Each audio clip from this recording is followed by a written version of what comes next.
Hey everyone, Sam the Music Critic here, and today I'm going to be reviewing the new JPEG Mafia album, Veteran.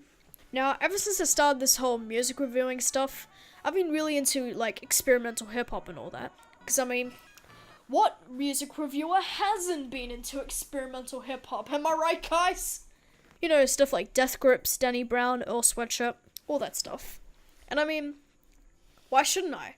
Almost every single one of these artists brings their own experimental aesthetic to the table, including Death Grips' very versatile discography. And when I heard about this JPEG Mafia guy, I remember he did a verse on Denzel Curry's Vengeance track. That's what I remember him from. And, well, holy crap. The freaking energy he brings to that track is incredible. So, when I heard about this album, Veteran, I thought, hey, I've got pretty high hopes for this. I bet he's going to bring heaps of energy, all that stuff, hyper aggression. It's going to be crazy. And, well, what I actually got was a lot different to what I expected. Well, it wasn't really, because, I've already listened to a couple of tracks from it before then. I wasn't expecting the crazy amount of experimental stuff he had on the album, and, well, all that aside, this is a fantastic album. This album is one of the most in-your-face, off-the-wall, unorthodox. Hey, listen to me, hey, listen to me, albums I've heard this whole year. Some of these beats, samples, and even flows are trying to get your attention as much as possible, and it works. Even if you like listening to this in the background or something, you can't ignore how crazy this album is. It's as if the sound waves are bouncing off the walls like crazy, and then absolutely pummeling you into the ground, as if they're Fraggly or something. And if I actually had to describe the sound of this album to a friend or something, it goes something like this. Veteran is a satirical trap rap album, mixed with a bunch of Windows XP sample sounds, compress them both together, and then the file's just completely corrupted. And it sounds pretty damn awesome. There are basically 3 different categories I could put each song in. One of them being the absolutely hard-hitting tracks like 1539 and Calvert, Real Respectable Human Being, Rainbow Six, 1488, Curb Stomp, or even Rock and Roll is Dead. The more melodic tracks like DD Form 214, Thug Tears, I Cannot Hecking Wait Until Morrissey Dies, and Williamsburg. And the tracks so unorthodox and weird that you can't even explain them, like Germs or Damn. The hard-hitting tracks can have these absolutely unorthodox beats, and they're just perfectly accompanied by Peggy's yelling into the mic. And also, this is why I love the over-the-top rapping on tracks like Rock and Roll is Dead, because, when the volume of the rapping hits an absolute high point, the mic just starts cutting out. And it fits so perfectly with the instrumental, it's just this really unnerving popping or shrinking noise, which are absolutely coded in reverb, by the way. And it just works so well with this yelling without the pop filter rapping. And together it just creates a really uneasy atmosphere that the listener can be like, well, okay, that's a weird direction, but okay, I'm with you right now. And then the track Real Person has you absolutely bouncing off the walls. Literally, it's as if you're a dummy, bouncing off of every single wall in the room. As if you're a dummy in a game like Happy Room or something. Anyone remember that? It was like an indie game like Happy... Okay. From the insanely fast beat to the throat singing sample, this is what I was talking about when I mentioned those sound waves thing before. This track is the absolute embodiment of that. The sound waves are bouncing off the walls, pummeling you into the ground. That's that track in a nutshell. So a lot of these tracks have their different ideas, and the atmosphere they create is pretty insane. Especially with the very empty sounding tracks like Thug Tears or Germs, when the instrumental alone creates a very unorthodox atmosphere. It's like as if you're in a very quiet room with little to no echo, but the room is shaking. Except you can't hear the shaking, but you can hear everything else. Why am I making these comparisons? Also, side note, I really like the vocal part in Thug Tears. It's sort of reminiscent to the Death Grips track Punkway, which I absolutely love, by the way. Baby I'm Bleeding has this instrumental intro with these insane repeating samples, which then pitches down a bit, like Punkway. And that's the reason I love these types of songs with the extended intro, because it creates a very energetic atmosphere, and it keeps you wondering what the actual song's gonna sound like. It hypes it up for you. And it's also what I love about the intro track to this album, 1539 and Calvert. It starts off with this instrumental that sets you up for the actual tone of this album. I'm sorry if a lot of my descriptions are very vague, but I really don't know how to describe some of the tracks on this album. There's so many good things to mention, but it's hard when it's so out of this world that I can't even describe what I'm listening to. I mean, most of what I've been talking about is just the first half of this album, but the second half is a little easier to explain. I mean, I like a lot of the shorter tracks on the album, such as I Cannot Wait Until Morrissey Dies, or My Thoughts on NeoGaf Dying, where every single lyric is, of course, I don't care, I don't care, I don't care, I don't care.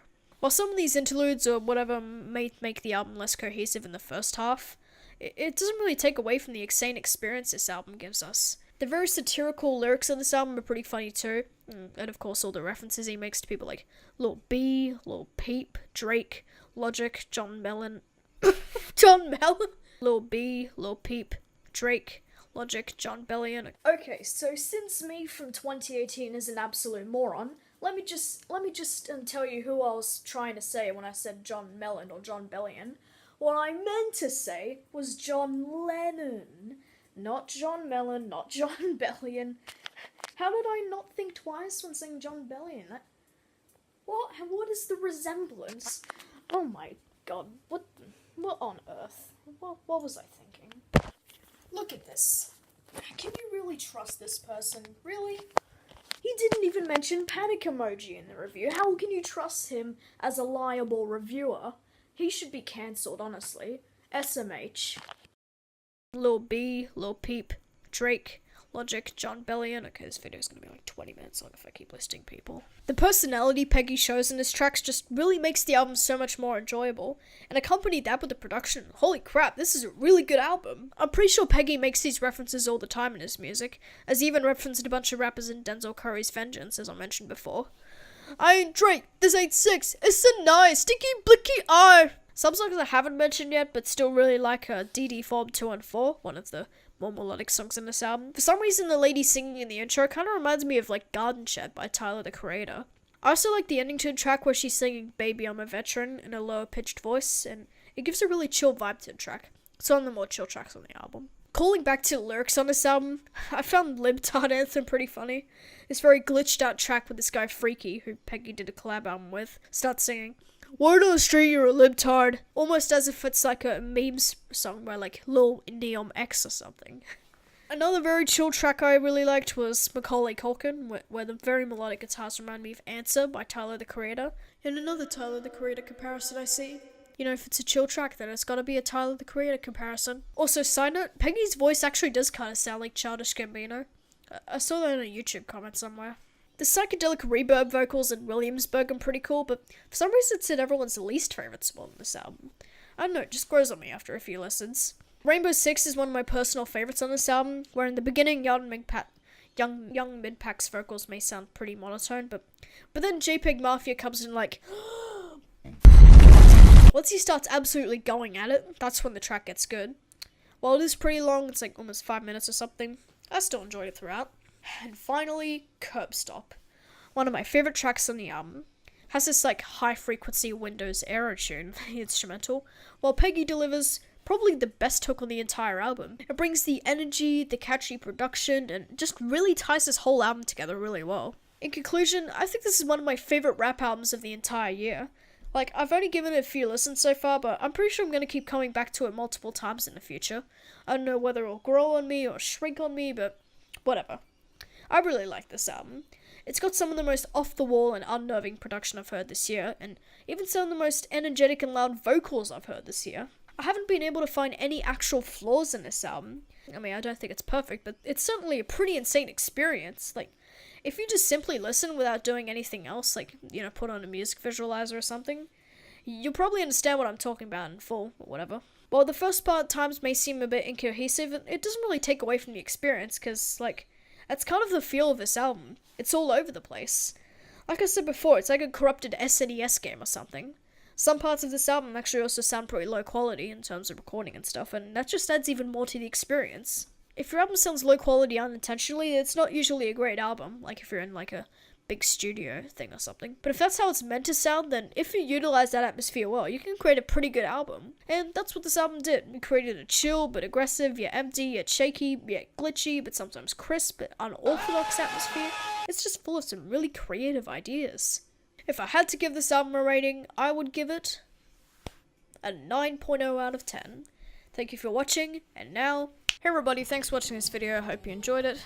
This is my first review, so it might be pretty sloppy, but I think my review formula is going to improve over time, so if you guys enjoyed it, then that's pretty cool. And yeah, I'm also got a new PC, that's why the camera quality is a little bit better, because I also got a new webcam with that as well. And I've also got Premiere Pro with that, so yeah, I used to use Final Cut Pro, but they're basically kind of the same, except Final Cut Pro's got some like presets on it that I can use, but yeah, I just thought I'd mention that, just in case you're wondering why the camera quality's a bit better than the last video.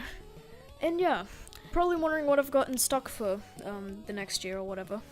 Well, basically, you know, I'm thinking of doing a series where I react to very bad albums and see if they're exactly as bad as everyone says, which they probably are, but anyway. That's not all I'll be doing, of course. I'll be doing album reactions, reviews, track reactions, all that stuff. You know, as the standard reviewer does. I'll figure it out along the way. Oh yeah, and thanks for 300 subscribers. My one of the videos on my other channel absolutely blew up, so that's why I've been getting a lot of subscribers rapidly recently, but yeah, thank you guys for that. On that subject, if you enjoyed this video, make sure to subscribe and like and all that stuff, you know, if you want to keep up with the flow. What am I even talking about? Anyway guys, thank you for watching, and I will see you in the next video. Goodbye.